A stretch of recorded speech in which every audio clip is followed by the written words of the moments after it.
Hi, thanks for coming. My name is Amjad Fawar. I teach in the photography visual arts department. I'm introducing Paula Rebsom today. Paula and I met at the University of Oregon when we were both starting out in graduate school in 2003. And I think that Paula defines the qualities of interdisciplinary in the purest sense of the word. Her movement between media, between image platforms, production platforms, I think is effortless and fills me with envy quite a bit. When we were in school, her movement across sculpture, painting, installation, that these qualities, I think, were so embedded in her creative understanding of the world that it was often somewhat troubling for some of the faculty, I think, questioning. She was getting her MFA in sculpture, and there was often the question of, why are you working in the photo department all quarter? And so there was a wonderful kind of tension there, I think, and that tension yielded an incredible body of work for her final thesis show. So Paula received her MFA in sculpture, not too begrudgingly, from the sculpture department, from the University of Oregon in 2006. She did her undergraduate work at the University of Minnesota and Dickinson State University. Her solo exhibitions include Half Dozen in Portland, the Art Gym at Marylhurst University, it's in Lake Oswego, and Form Space Atelier in Seattle, Washington. She's had group shows at Raid Projects in Los Angeles, Nicolason Art Museum in Casper, Wyoming. Her recent awards include a Jurassic Resident Artist Program, month-long residency sponsored by the Ford Foundation there, Ford Family Foundation. Project development grants from the Oregon Arts Commission, the Ford Family Foundation, Regional Arts and Cultural Council, Marylhurst University Faculty Innovation and Excellence Fund. She has upcoming exhibitions at Push Dot Studio in Portland, Oregon, and a collaborative endeavor with Grant Hoddle, who is at Clark University. He's a painter at Galleries of Contemporary Art, University of Colorado in Colorado Springs, and that'll be in 2015. So book your tickets now. Save on fare. Earlier the better. And I just want to say that Paula has been a constant source of inspiration for myself. And her focus, determination, and enthusiasm for her work has always kept me on my toes, lit a fire under my ass every time I needed it, and I will always be grateful for her friendship. So I will now hand it over to Paula, and yeah, Paula Rebsom, prankster.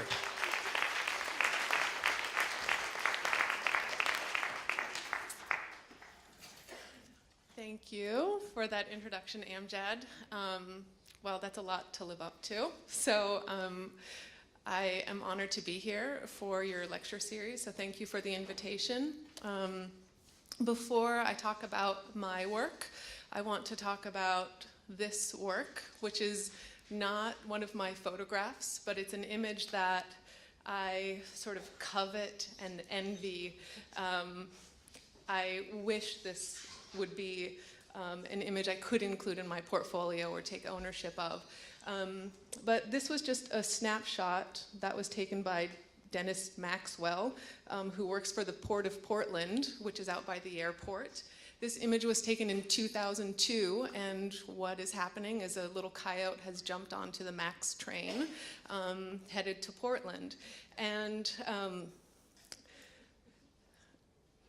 so I'm fascinated with urban coyote populations, and I have been since maybe the past 7 or 8 years, when I found out about a study that was happening in Chicago regarding their urban coyote populations. And coyotes are everywhere. I don't know if you are aware of that. There's probably one in the back row somewhere. And this was not always the case, that coyotes were everywhere, that they were living, and not only living but thriving within these urban environments, that they're living in Chicago, in downtown Chicago, that they're not only living in the parks there, but in the alleys.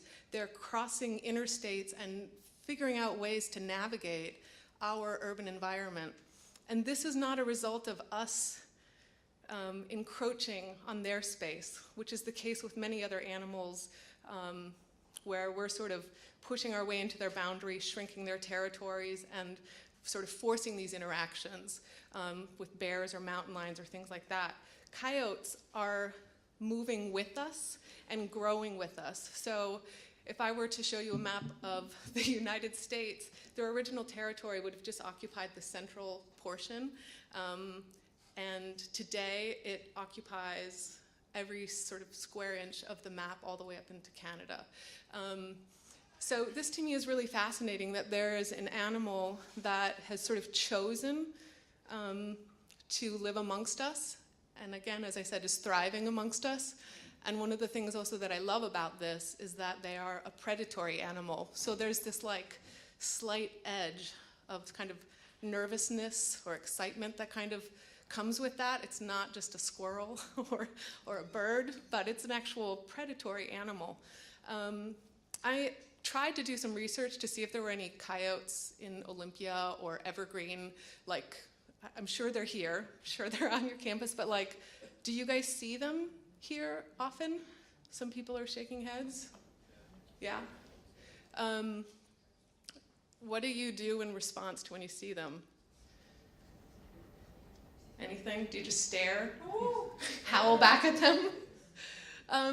One of the things that is interesting to me, and the reason that I want to talk about this relationship that we have with the coyote, is because I heard a biologist speak about this urban coyote and the ways in which they've been revealing themselves more and more over time. They've been with us for quite a while, but in recent years have sort of become more visible. And it's this idea that what happens when, well, first of all, the coyotes are there and they're watching us without us aware that they are watching us. So they're amongst us and they're observing us without us knowing. They slowly start kind of stepping a little bit closer out of the wild and into the domestic. They make themselves visible, maybe from a distance, and most people who see this interaction stop and stare and watch, because it's kind of unexpected and maybe sort of thrilling, and so what they sort of learn from that is that that's a safe distance, and then they start moving closer and closer and closer.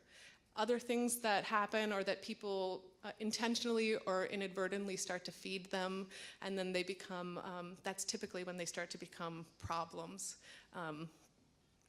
In any case, I'll stop talking about coyotes.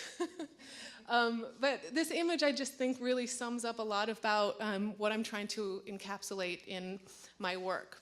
So today I'm going to talk to you about 4 projects that kind of relate to those ideas, the ideas of domestic and wild animals, domestic and wild spaces, about predatory and prey relationships, and also I'm interested in the ideas of built versus natural environments, and also built versus natural habitats. The first project that I want to talk about is called Outskirts, the development of a prairie dog town. This project was completed in 2007 while I was at a residency in Wyoming. The residency is called the UCross Foundation, and what they provide is the uninterrupted time and space for artists to produce their work. It's fantastic and amazing. 20,000 acres. It's a working cattle ranch. It was beautiful. I have a video that I want to show you. I'm going to turn the lights down now, yep. So I have a video that I'm going to show you. The video is silent, so while that video is going, I'm going to read a little excerpt that I had wrote for the exhibition.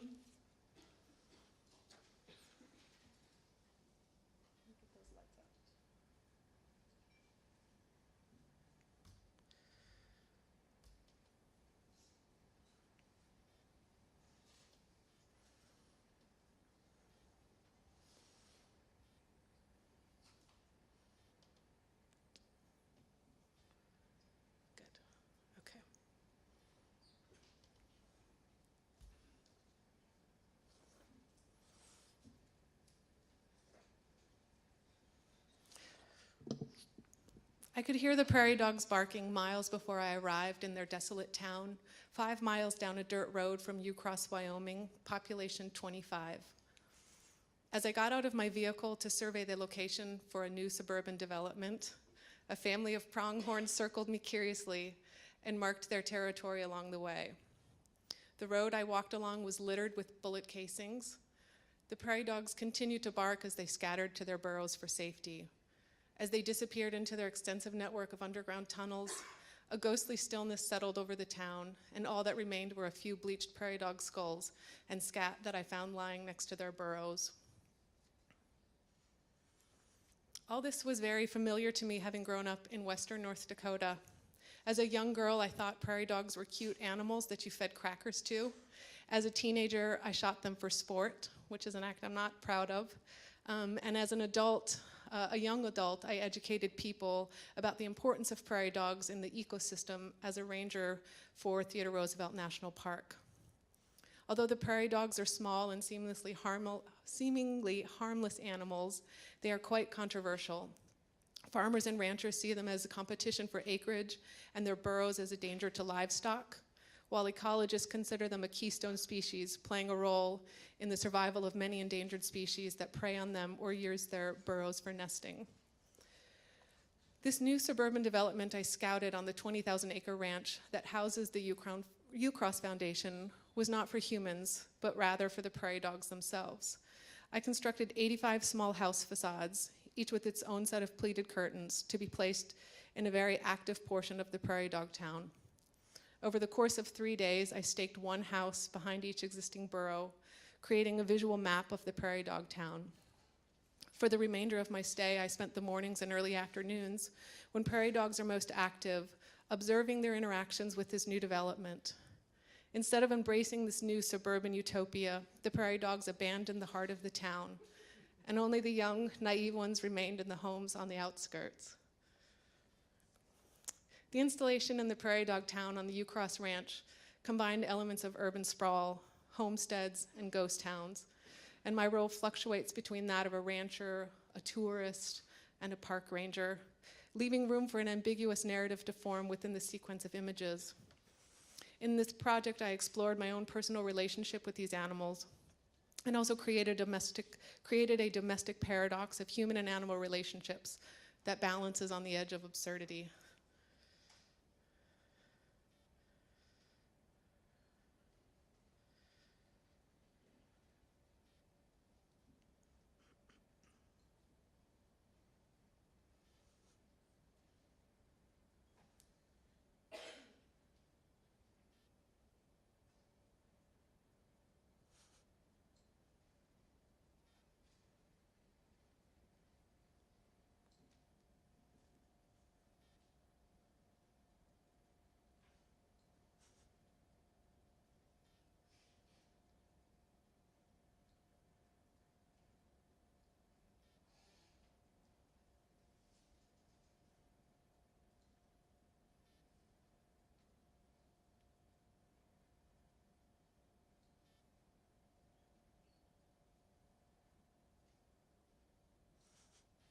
It's hard work.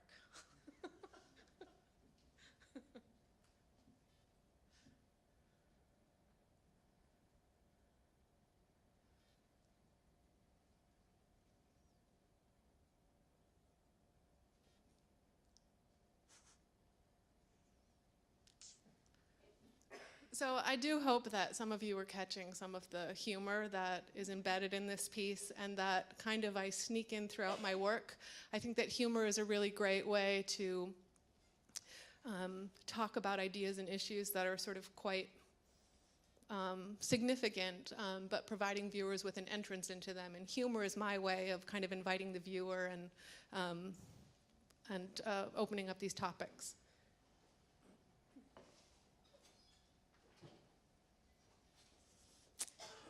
And I'm not sure if anybody figured out what was going on there, but I had this grand vision, and I typically have a fairly grand vision of these projects when I start them out, like the best possible scenario. And actually what I had imagined was actually the first reason I built in a prairie dog town was because coyotes frequent through prairie dog towns, and I sort of really wanted to get a picture of a coyote and not a prairie dog. And I thought if I built this scene in a prairie dog town, I might get a coyote, but I did not get a coyote. I also had a grand vision of doing this time lapse of the structures being set up, which I imagined would take me a day, maybe. And what actually ended up happening, I had lots of technical issues with the camera equipment I had. All I had was a Canon 20D and a 66-foot cable release with a little shutter on the end. And I was walking hundreds of yards away from my camera. And I had to carry each, like, bundles of houses out under my arm with a bucket of tools, stakes, and a hammer to hammer them into the ground. It was grueling. It took 3 days. It was not pretty. And there was not going to be a time lapse made of that. And what I came to the conclusion of halfway through the project was that the solution to this was, on the very last day when I took down the houses, I was going to take every single house down walking backwards, and then I would record that and then play it back for you, which is why there was that awkward gesture. Because I was actually walking backwards. I did fall in I fell in a prairie dog hole once, so if you watch this multiple times, you'll see that. And right in the beginning of the video, there's an antelope that frequented. He kind of visited me every day. He's walking along the hill, but he's actually going backwards. So, okay.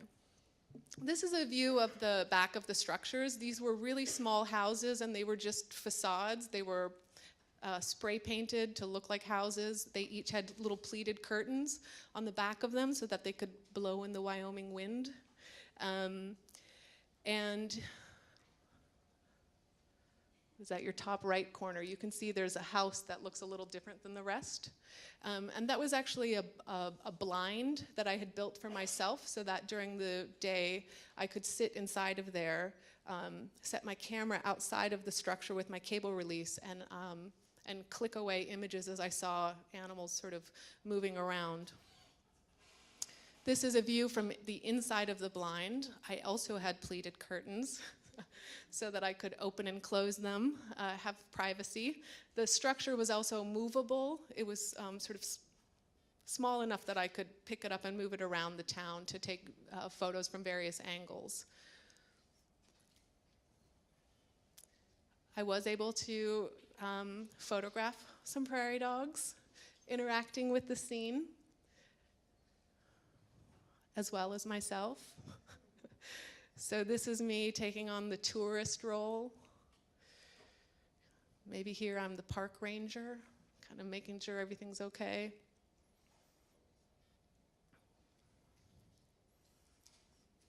And again, a little bit more overacting. This was a really hard day. Maybe this is the exhausted rancher. And then this little image here. When I read in the intro during the video that I thought animals, the prairie dogs were cute animals that you fed crackers to, I really meant it. So this is a photograph of my sister and I when we were little, feeding a prairie dog in Theodore Roosevelt National Park, where I later became a park ranger and told people not to do that. I don't know what my mom was thinking. I know what my dad was thinking, but anyways. So the next project that I want to talk to you about is If We Lived Here, and I think that the transition between these two projects is that the UCross project happened over the course of 2.5 weeks.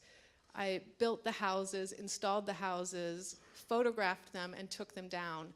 And that was really condensed. So I'm pretty sure that I wasn't really able to observe the way that the prairie dogs really were interacting with their new environment. I wanted an opportunity to try to be able to make a more sort of permanent piece. And in 2009, I had that opportunity. So I have to give you a little bit of background information about this project. And This is a project, well actually this photograph here is taken in North Dakota, and this is taken on the property that my mother was born and raised on. It's a farm that has been in our family since the 50s, and this is a farm that in the mid 70s that my grandparents moved off of the farm into town to retire.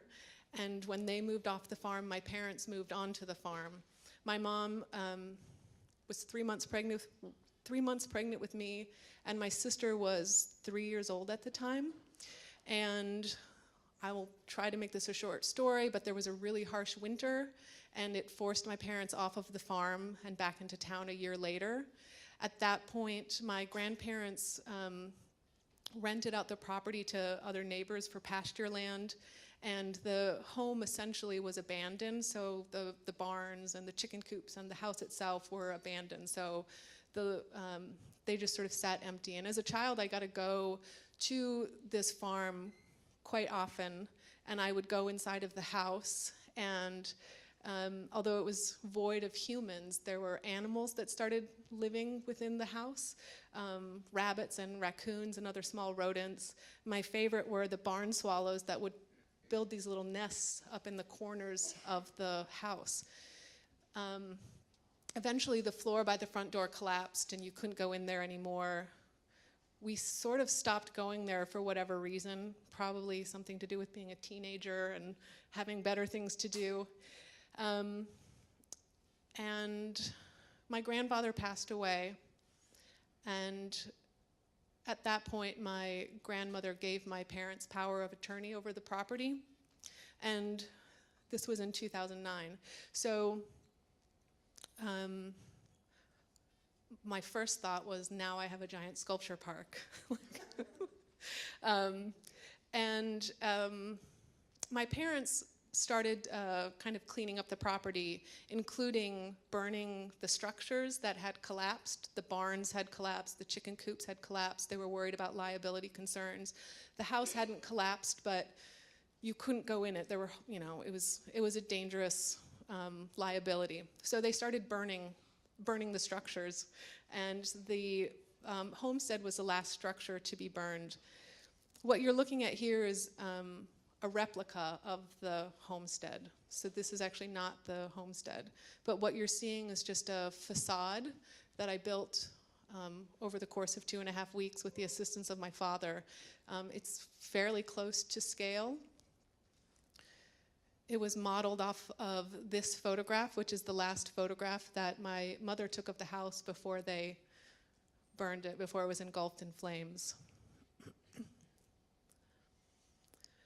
The back of the structure that I built, that facade of the house, had several birdhouses that were attached to the back of it. And the birdhouses spelled out the words, "If we lived here, I'd be home by now." And I was referencing those signs you see along the interstate advertising apartments.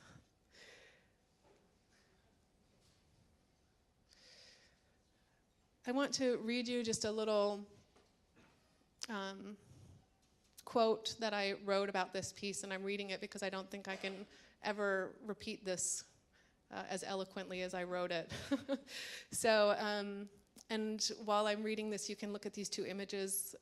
The image on the left is an aerial photograph of the sort of vibrant homestead in 1970, and the image on the right is a photoshopped version of what it looks like today with all of the property now removed. In its simplest form, If We Lived Here was built in an attempt to provide shelter for the birds that were displaced when their home was destroyed. In its most complex form, it is a quiet and haunting ghost-like reminder of what was, what is no longer, and what may never be. It holds memories far beyond my years and comprehension, while at the same time providing a new presence of hope and possibilities for this rural landscape. The landscape my mom was raised on, the land that her and my father would try to make a living off of, a place that I dreamed as a child to call home, and the land that my sister and I will someday inherit. I have a video that I would like to show you that typically gets exhibited along with this project.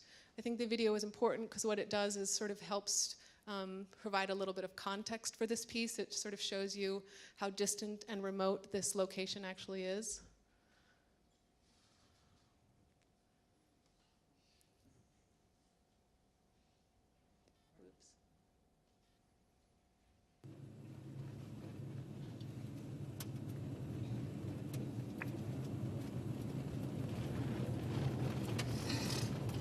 I used to leave at 12 o'clock so I could get to work by 4. Just getting to the highway. Once you got to the highway, then you had to read. About 1 o'clock I would take off for home in the morning. Usually hanging my head out the window to see the road. More deer. 4 of them?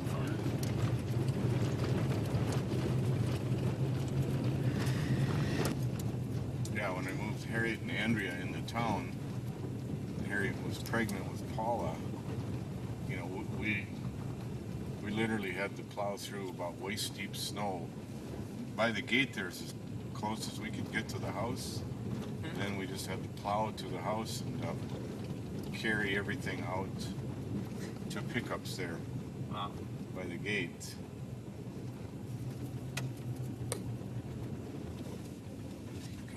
Grief.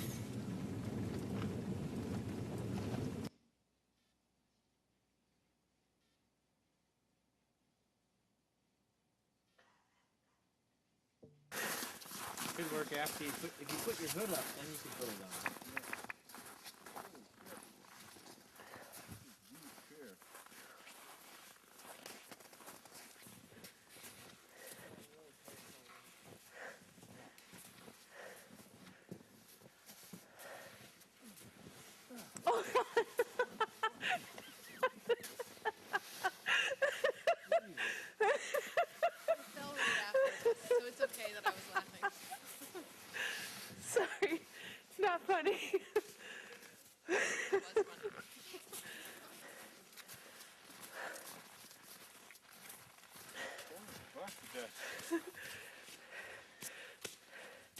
Okay, we'll have to tell Mom. Your mom was saying, well, now it doesn't look like such a bad place to build.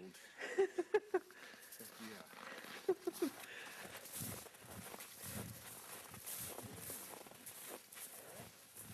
No, to the left.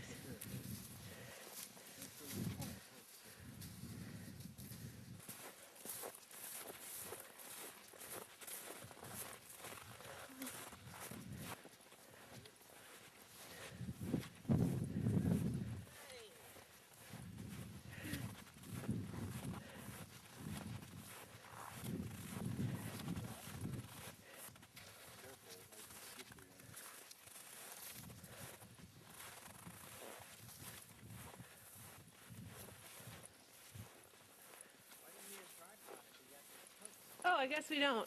I'll just set it on the post. Oh, yeah. Really? Yeah, that's fine.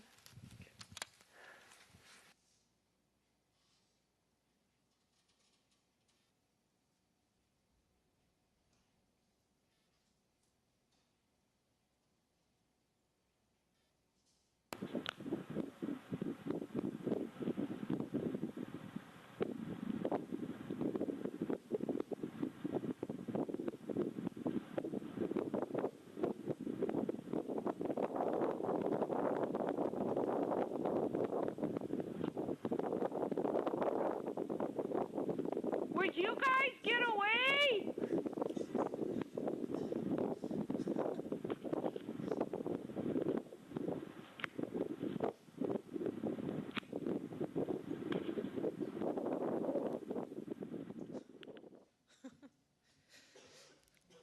So that was my mom scolding my dad and my uncle for obviously being a little too close for comfort.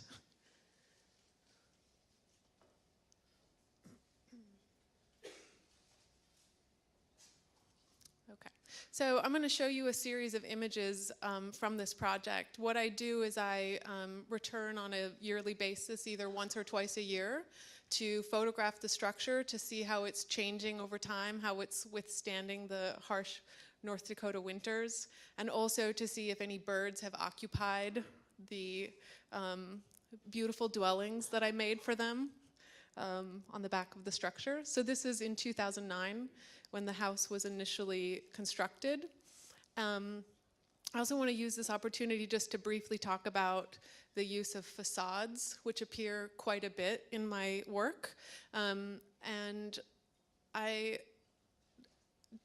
don't think that I approached using the language of a facade intentionally. It was more of this not understanding, but a realization that if you are photographing an object, you can get away with a lot. You just have to have enough information in that piece for it to be believable. And the facade sort of worked really well as that language. As I continued to use it, though, I started thinking about other reasons that I might be interested in that. There's something about the vertical nature of that structure and also how sort of thin it is. A facade really is not that kind of structurally sound. They typically need to just be believable enough. They are there to conceal things that are less pleasant or less credible realities. And the language of them sort of falls apart pretty quickly. So if you were to approach this house from a distance straight on, it would seem believable, and people have asked my parents what they do in this cabin. But if you turn just to a slight angle, everything kind of reveals itself. And I'm interested in that kind of fragility of that language, how easily it can kind of fall apart.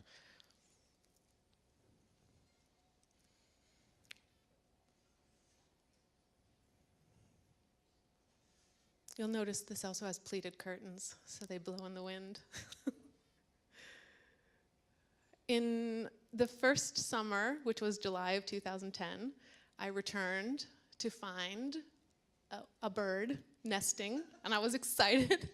But there was only one, and I later found out that this was a kingbird, an eastern kingbird, and they are very territorial. So they were the only occupants of the house that summer.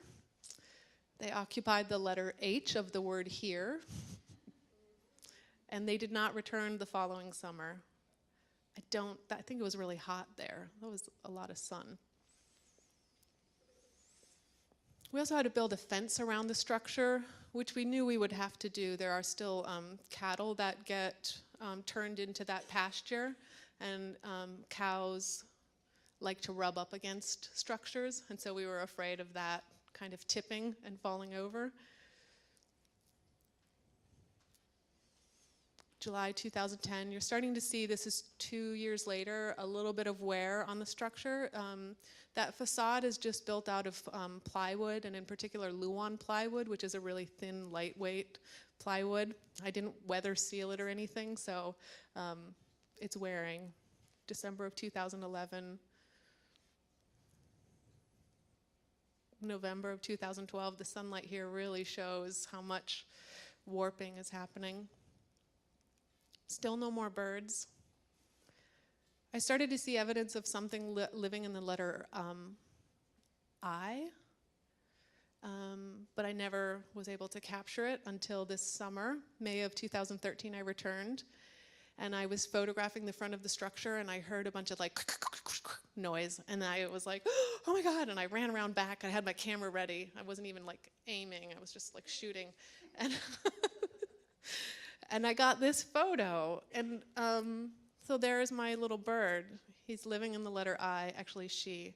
This is an American kestrel, and this is a falcon, and kestrels are known to eat small birds. So I'm pretty sure that they are now the single occupants of the structure.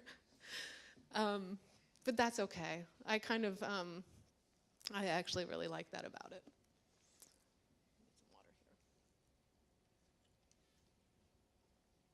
So this project has been viewed in many ways, and Amjad at the beginning spoke that I have this kind of interdisciplinary process, and there is always this tension between what evidence you sort of provide for viewers, or what kind of an experience you are able to provide for a viewer with a structure that's in the middle of nowhere in North Dakota. So this particular project has been exhibited in a variety of ways. There is a website for it, so you can go online and sort of see the history of it. I have a blog that I'll occasionally update, so you can kind of see what's happening. I have had an installation at the art gym at Marylhurst University with video projections, and then also that 4-minute video loop that I showed you. I was interviewed for a radio program called The Story through American Public Media, where I talked about this, and also there's a photo essay that has been published of this in the literary arts journal Ecotone. And it's been really fun to kind of finally have this opportunity to see something, not just through the course of 2.5 weeks, but I don't know, 4 years, and it's still going. I think soon we'll probably have to burn this one too. I don't think it's gonna last much longer. I have shown you this image before, but I don't know how many of you noticed that structure in the foreground. And that structure is a tower that we constructed to house solar panels and a battery. There is a 20-foot light pole installed there now with a satellite receiver. And the original intention was that I was going to have wireless web cameras out in the middle of nowhere projecting a live feed of the front of the structure and the back of the structure. And it proved to be a little bit more than I technically could handle at that time. And that part of the project I was never able to see it through to fruition. But I was finally able to do this with this next project I want to talk to you about, which is called Threshold: Surveying the Domestic Wild. And this one was completed in 2012, and it's another semi-permanent installation, so it's continuing maybe for the next 5 to 10 years. This project is built on the Marylhurst campus. I'm going to show you some images just shortly that will kind of locate you at that site, but it was part of an Excellence and Innovation Award that I was granted through Marylhurst to create a site-specific installation on the campus that could provide interdisciplinary dialogue to kind of happen. So some of the things that I was interested in this project, Threshold, doing were to provide viewers with both a physical and a virtual way to interact with the piece. So the prairie dogs and the house in North Dakota, those were very rural, remote locations that none of you honestly would be able to access.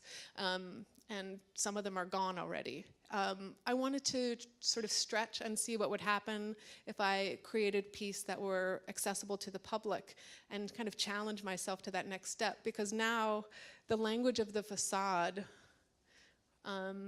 had to be reconsidered, because it's not just a photograph. You can actually go up to this structure. So that presented more challenges than I was actually aware of, but I worked my way through it, and I'm excited that I have had this opportunity. I was also interested in this project drawing attention to boundaries between man-made and natural environments, and I'm going to show you a couple photographs with the campus where you'll sort of see that we have this manicured lawn and then this kind of unmanaged little forest area. And so I wanted to call the difference between those two spaces. Like you at Evergreen here, we had lots of wild animals, wildlife that were on our campus. And I was interested in documenting the animals, their habitats, and then sort of what we as humans are doing in response to their presence. And then also I was interested in framing and capturing the transition between the domestic and the wild. So I wanted to be able to have something that could really capture that transition when an animal comes out of the forest, out of the sort of thick protection of that, and they just walk out onto the lawn across the parking lot and go lay down on the lawn and take a nap. And so this project was able to allow me to kind of do that because of these web cameras that I was able to have access to. So the location is 10 miles south of downtown Portland, so it's still in an urban environment, but it is about 25 minutes south. This red circle represents where Marylhurst University is, and then that little bar is where the actual project is located. And if you'll notice, there's lots of sort of green spaces amongst the housing developments, and those are called wildlife corridors, and they're sort of trails that animals can travel to go from one part of the city to the next. This is another aerial photograph that kind of also really highlights that difference between that flat domestic space and that vertical wall of trees that surround the campus.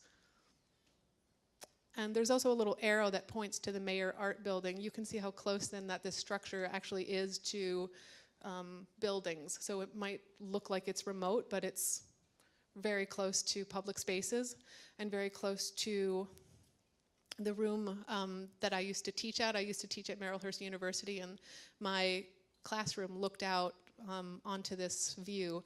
This is the site beforehand, and this is what I constructed on that site in an attempt to communicate all those ideas that I outlined. The structure is another vertical wall, a facade. This one has a boardwalk in the front of it, and the idea is that a boardwalk might seem inviting to a viewer to come and approach this because it's kind of daunting and sort of looming. And the doorway is open, and the doorway or the threshold was strategically placed where there was an existing animal trail that led in and out of the forest that I'd seen deer use numerous times, and even once a coyote, which was exciting. This is a view from another angle, and you can see on the left-hand side of the screen there's kind of another open frame arch or doorway that's set just in front of the structure. And this, for me, functions in two ways. One, it's practical. It's what houses the web camera that has this live feed.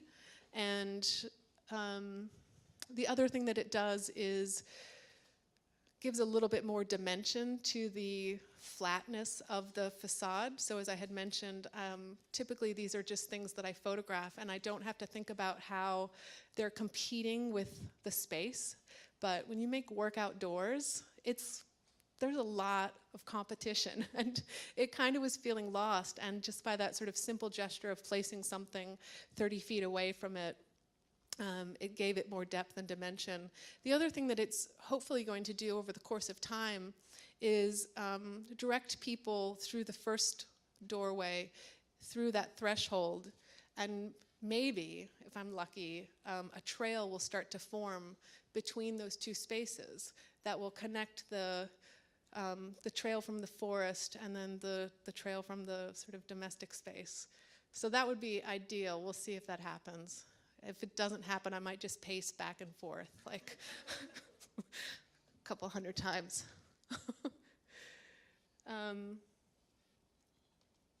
So as I mentioned, there is a website, and I will take us there shortly. What you're looking at here is a time lapse of a chunk of images that were taken yesterday by the camera. So if you go to the website, what you will be able to see is nothing happening.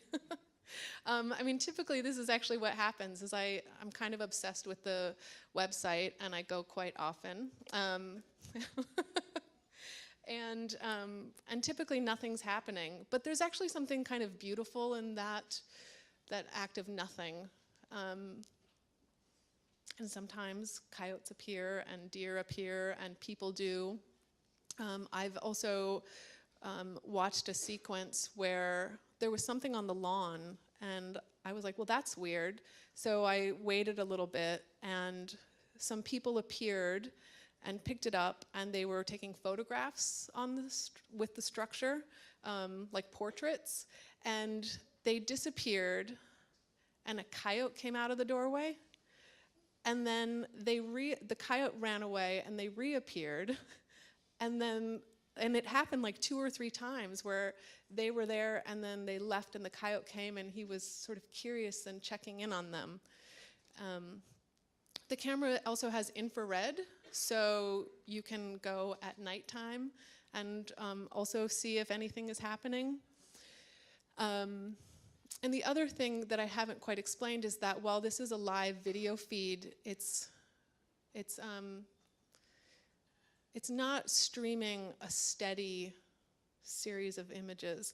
It's actually taking a photograph every 10 seconds and uploading that new image every 10 seconds. So when I say that you can go to this website and see nothing, I think what's beautiful about it, though, is that you land on an image for like 10 seconds at a time, and so you kind of start to notice the changes that are happening between images. So I save all of the images from every day. This is like gigabytes of space. And I go through them, and I've selected just a few to show you a few of the images that I sort of think like really highlight the initial ideas of what I was trying to do, which is kind of framing, kind of creating a frame or that highlights that transition between the domestic and the wild. And so here we have a deer passing through that space.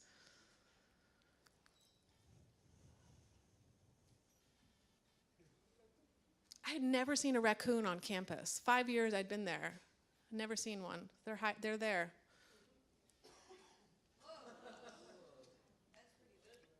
Yeah, that one like shot out at you.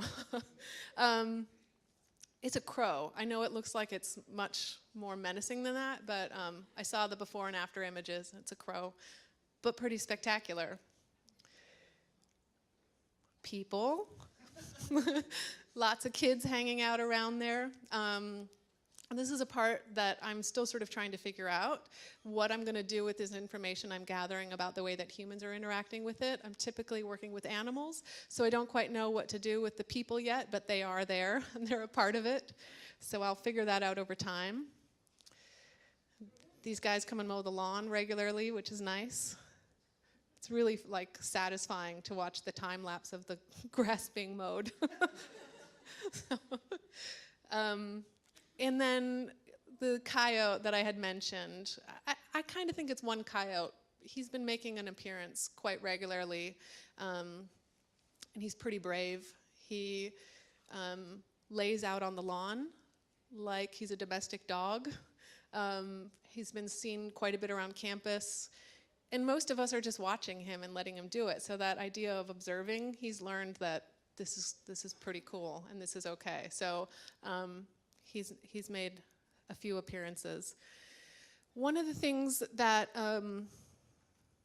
I have done with some of these time-lapse images is made short little films from them.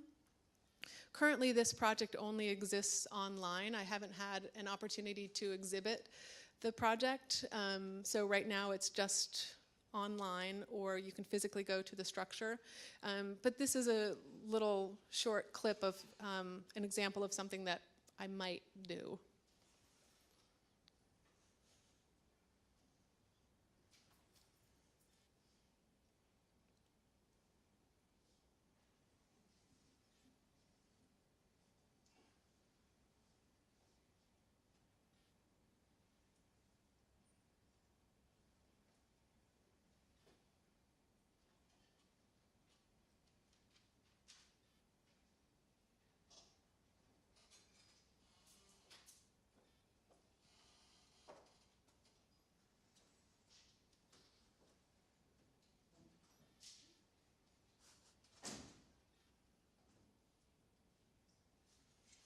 Okay, so as I had mentioned, the camera is only, it's like taking pictures every 10 seconds. So as I was looking through the images, I saw a girl standing in the doorway and she disappeared in the next frame, and then in the following frame, a coyote appeared. And there was 20 seconds between those two images, 20 seconds between her standing there and the coyote being there. And the fact that I don't know what happened in between those 2 seconds is like frustrating, but also really kind of exciting, I think, because I don't know if she went and stood in the doorway and then just turned around and was like, nothing's here, like a lot of people do. They're like, what? And they walk away. Maybe she did that. Or maybe she went to the doorway and the coyote was there and she freaked out and ran away. I have no idea what happened, and I like that, actually. So I think that's an interesting part of that. So let's, hopefully we can peek in and see if this works, what's happening. It's not really fitting on the screen, but this is our live shot. Pretty exciting, huh? So if anyone's curious, the website for this is domesticwild.com, but these are all linked to through my own personal website. See, there's our new image. It's exciting.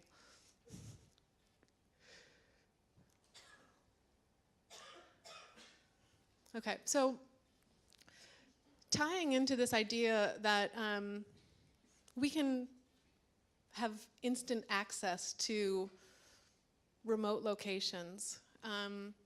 There's an app available that's called Instant Wild. Anybody have this on your phone? Yeah?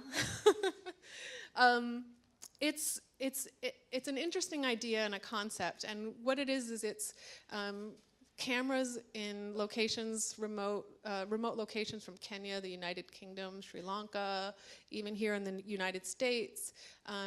It's kind of like a citizen science project where researchers are asking the public to help them identify species. So the idea is that they have these cameras, they're collecting all of this data, and they don't have enough people to sit there and identify the animals. So us as citizens are going to help them identify these animals. So it's kind of research, whoops, but it's also entertainment. And those two things together are kind of messy, actually. These are some of the live shots that you can see. I think those are little dik-diks there on the left. A mongoose. That's a raccoon that the people have nicknamed Barry. So the problem is you should never read the comments on these photos. No, I'm not going to. But, oops, so here is an example of how people are identifying it. So they're saying that people are voting on what's happening. But people are also naming the animals. They are, how do I go back? They're naming the animals. They are whining and complaining about the locations of the cameras. So, like, the back end of an animal will appear and they'll say, can you move the camera to the left? And you're like, no, it's not a zoo. Or they'll say the camera is too close, or the camera is too far away. Or the one with Barry the raccoon from the USA. That camera is along a roadside where there's a tunnel that goes underground, and so they're trying to observe which animals cross the road and which animals cross under. And there's a beer bottle in the image, so people are making jokes about the raccoon being drunk, but then also asking the administrators if they can remove the beer bottle from the scene. And it's really weird. This is really a strange thing. And it's strange that, like, I have my phone and I have this app on it that, you know, is like potentially really exciting. It can connect me sort of in real time to places far away and connect me to animals, which is extra exciting. But then there's that other component to it. And it's also, I found it to become this really passive thing that I was doing. So I was like in line at the coffee shop. So I'd pull out my phone and I'd look at the app. Or, at the grocery store or whatever. So all of a sudden it was like this really passive activity. And there was this weird disconnect. So I'm talking to you about this app because the final project that I'm going to talk to you about is dealing with some of these ideas, these questions that I've been sort of asking myself. And this project is called Undetected, and it is still in progress. The goal is that these images are going to be arranged in a book format. There's not going to be any text, it's just going to be images. So when I show you the images, I'm not going to talk. I'm just going to sort of flip through them like you might experience it in the book. Jurassic Resident Artist Program is located in California. It's another one of those places and spaces that provide artists uninterrupted time to work. They're amazing opportunities that just sort of really accelerate the amount of work that a person can get done. So I wanted to see, these were the questions that I was asking myself. This work is still in progress, so I don't know that I have the answers, so I'm going to tell you the questions I was thinking about. So if the people in the Instant Wild app were annoyed that they weren't seeing all of the animal, and that was just due to the framing of where the camera was located, what happens if I take the same technology and I intentionally block out the image of the animal or alter it in some way so that you can't see that moment where you have the potential to have something kind of exciting, a wild animal captured on camera. It can't happen because I've put something in the way to block that. And when I do that, does that become kind of an obstruction, or is that a form of protection? Another question, how does the ability of us to monitor wild animals relate to our ability to monitor humans? Is it possible for me to make these images feel like there's something you shouldn't actually be looking at, to kind of feel voyeuristic about it, instead of as this form of entertainment? It's kind of this maybe something you shouldn't actually be looking at. I was thinking about censorship and privacy. I had access to 4 cameras that were wildlife research cameras. They had infrared technology. They are triggered when they detect motion. They can do time lapse. So I had 4 of these cameras that I was working with. And now I'm going to show you this sequence of images. It's still a work in progress. There are more images. So I've just kind of put together one idea.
Try to figure that one out.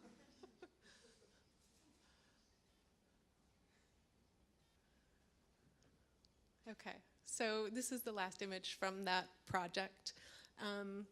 I wanted to end with this image for a couple reasons. I think that this is another chance for me to kind of talk about the ways in which I begin projects. And when I began this project, I had all of those questions, and I didn't know what the answers were, and I still don't know, but I knew that if I were to get one image, this is the image that I would want to get. I would want to get a buck with fairly substantial antlers in the frame, and I would want their face obstructed.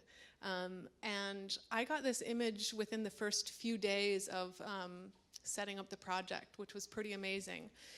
But one of the things that kind of happened over the remaining 2 or 3 weeks is that I got things that were, I think, even more incredible than this. I don't know if this image can actually fit in with the sequence that I've shown you previously. So I'm going to kind of have to wrestle with where this fits in and be open to alternative possibilities. And the other thing that I'm really excited about with this project is that there are things that I saw happening within the image frame that are really exciting possibilities that I want to explore further. So I'm excited to get this book kind of wrapped up and out in the world so that I can spend time utilizing these same cameras, kind of working on some of these other ideas that were generated through this process. So that is my conclusion. Thank you all so very much for sitting through that.